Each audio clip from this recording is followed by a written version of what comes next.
Problem problem ये है कि वो लड़की है। और क्या प्रॉब्लम है?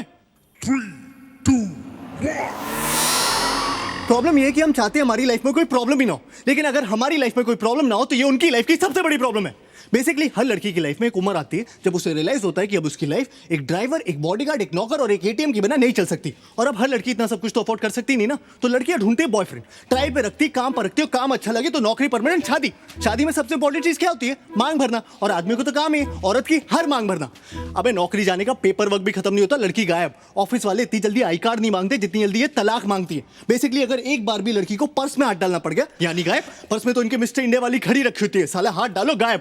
अगर सच में बिल भरना है ना तो बिल भरो। बिल भरना चाहने का नाटक मत करो, बिल के अमाउंट के हिसाब से बिल मत भरो, हर बार बिल भरो। और सुन, लड़कियां ना माँ बाप के सामने गिव अप मारने का सिर्फ नाटक करती हैं। ऐसा कभी नहीं होगा कि तुम 2 लाख कमा रहे हो और वो माँ बाप के प्रेशर में 50,000 वाले से शादी कर ले। वो माँ बाप से तब तक फाइट करती है जब तक वो एटलीस्ट तुम्हारे कंपैरिजन का कोई लड़का नहीं ढूंढ लाते।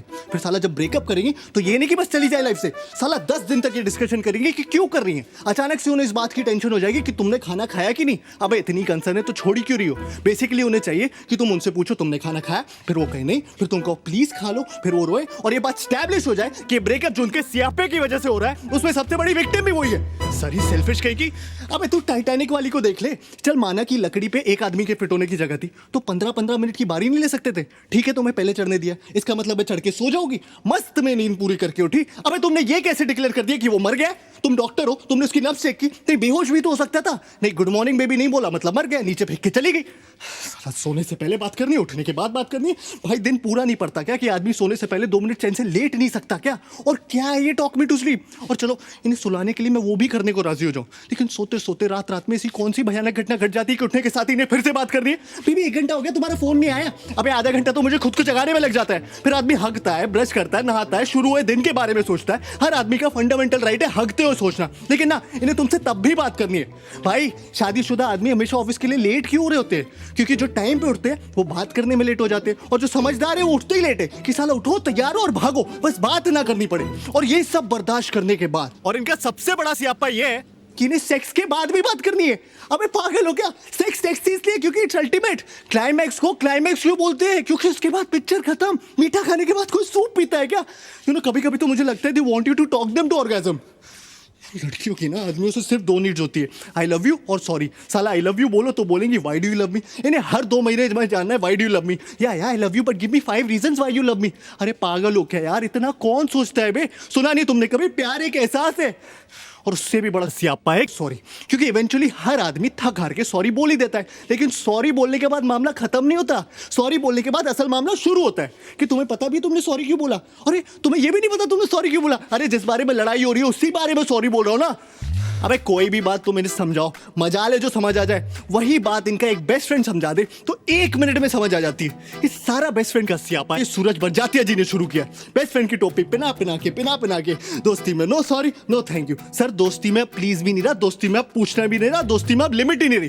दोस्ती में लड़का लड़की के घर आके चाहे जितने भी दिन रहना चाहता है रह सकता है। दोस्ती में लड़की लड़के की गोद में बैठ जाए, प्लेटोनिक है। दोस्ती में लड़की दारू पी के लड़के की पप्पी ले ले, प्लेटोनिक है। दोस्ती में लड़की लड़के के सामने कपड़े बदल ले, वो भी है। दोस्ती में तो शायद सेक्स भी प्लेटोनिक ही होता होगा। इनके कपड़ों के बारे में जरा सा कुछ बोल दो, अचानक से फेमिनिस्ट टाइप हो जाएंगी। You can tell me what to wear. अरे जब तुम मुझे बता सकती हो कि मैं क्या पहनूं तो मेरा बताना अचानक से ये equality, liberty, individuality, freedom, sovereignty का इशू कैसे बन जाता है? और इस साला भैंस की आंख फोन तो सबसे बड़ा दुश्मन है आदमी का। क्या है ना, हर रिलेशनशिप में एक स्टेज आती है जब आपको फोन पे बात करते हुए पता होता है कि इस कॉन्वर्सेशन में एक पॉइंट के बाद लड़ाई होनी है, लेकिन आप फोन कट नहीं कर सकते क्योंकि लड़कियों के हिसाब से तो आपके फोन पे कट करने का बटन ही नहीं होना चाहिए। वो कट कर सकती है क्योंकि वो उनका हक है या उनको सिर्फ मास्टर शेफ देखना है, लेकिन आप नहीं, क्योंकि एयरटेल अब फोन ही नहीं टीवी पे भी आपकी मारने के लिए आ गया। मैच रिकॉर्ड करो बाद में देखो। अबे औरतें कन्विंस होगी कि मैच रिकॉर्ड करके बाद में देखना एक जेन्युइन प्रोपोजिशन है। अबे कौन सा सेल्फ रिस्पेक्टिंग मर्द मैच बाद में रिकॉर्ड करके देखता है बे?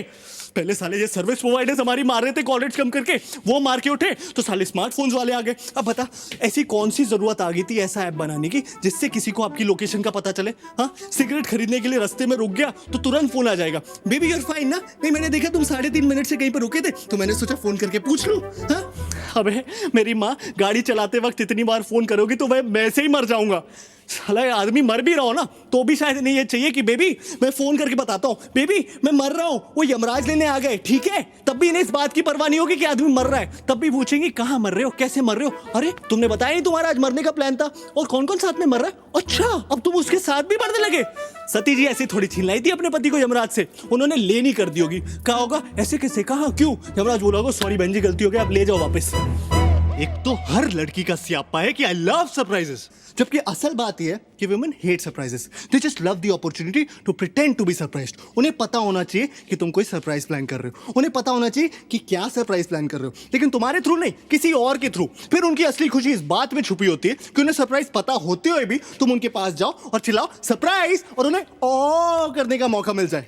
लड़कियों के हर सवाल पे एक दूसरा सवाल छुपा होता है, लेयर्स होते हैं। तुम्हें लग रहा होगा वो तुमसे पूछ रही है छोले कैसे बने, अगर तुम्हें अच्छे लगे तो ठीक है, गलती से भी उस छोले में कुछ कमी निकाल लो तो वो रेसिपी उसकी माँ ने दी होगी, और अगर तुम्हें उसकी माँ की दी हुई रेसिपी की बने हुए छोले नहीं पसंद, मतलब तुम उसकी फैमिली को हेट करते हो। लड़कियों को ऐसा क्यों लगता है कि उनके माँ बाप भगवान का रूप है? अगर तुम लाइफ में कुछ भी सीख सकते हो तो वो उसके माँ बाप से ही सीख सकते हो। और हाँ, वो तुम्हारे माँ बाप के बारे में कुछ भी बोल ले कोई टेंशन नहीं, तुम उनके माँ बाप के बारे में जरा सीख लाइन बोल दो तो थर्ड और फोर्थ वर्ल्ड वॉर दोनों एक साथ हो जाए। हाँ, तुम मेरी माँ को मैनिपुलेटिव बोलो कोई टेंशन नहीं, मैंने तुम्हारी माँ को जरा सा टच ही क्या बोल दिया, इतनी टच हो जाती है बाय गॉड कि हफ्तों तक टच करने को ना मिले। इस सब के बावजूद हम लड़कियों के साथ हैं, और जो नहीं है वो डेस्परेटली लड़कियां ढूंढ रहे हैं। क्यों क्यों क्यों? क्योंकि रिश्वत देती हैं वो। Bribe is an institution started by women, क्योंकि इनके पास जो देने को रिश्वत है वो कभी खत्म नहीं होने वाली, और हम साले रिश्वतखोर अपनी मराए जा रहे हैं। इससे तो अच्छा साले अपने हाथ से शादी कर लो।